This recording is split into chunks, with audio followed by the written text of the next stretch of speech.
এক গ্রামের রাহুল আর অহনা নামে দুই ভাই বোন থাকতো। রাহুল বড় আর অহনা ছোট।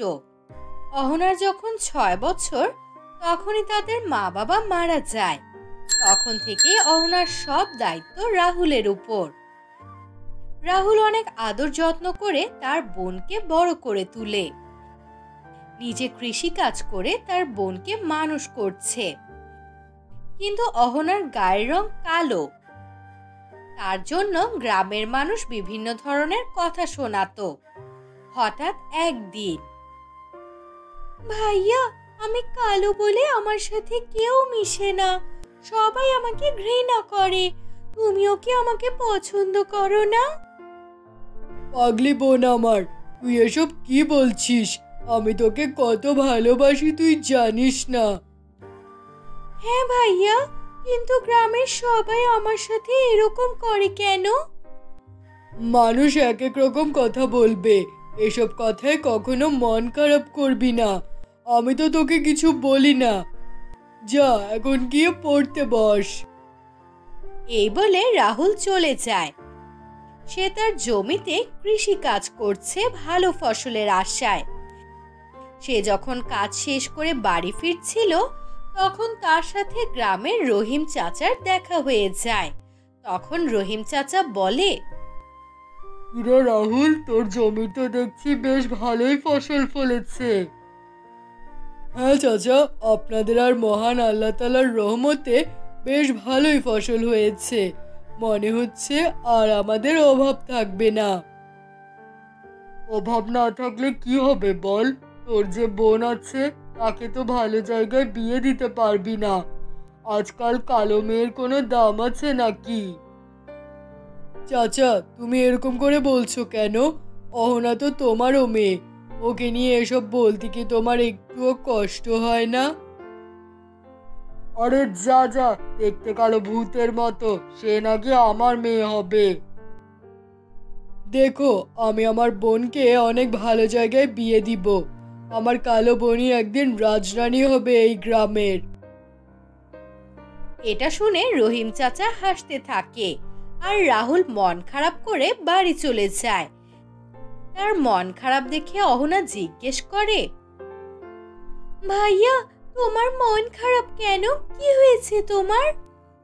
কিচ্ছু হয়নি বোন, তুই তো বড় হয়েছিস।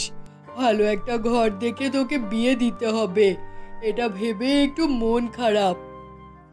ভাইয়া, আমাকে এখনই বিয়ে দিবে? আমার বিয়ে হয়ে গেলে তোমার কি হবে?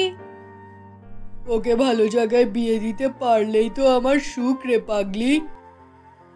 বিয়ের কথা শুনে অহনার মন খারাপ হয়ে যায়।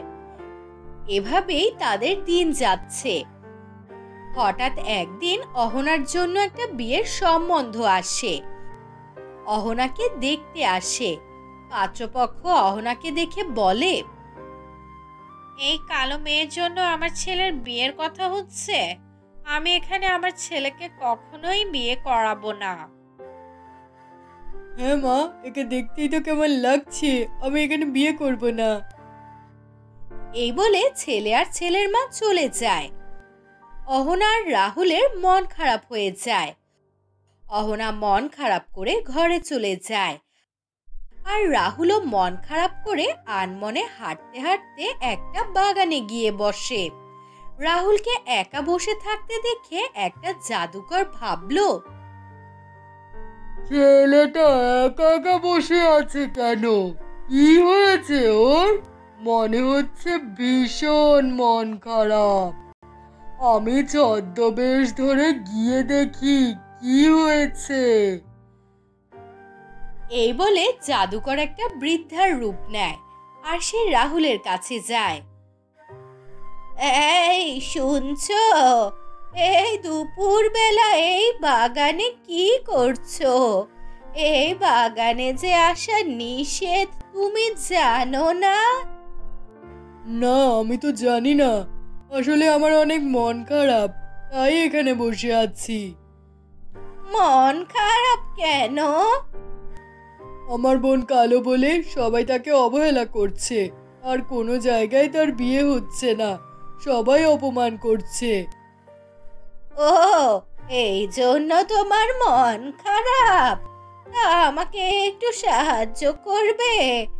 আমি কিছুদিন ধরে কিছু খাইনি, আমাকে কিছু টাকা দিবে?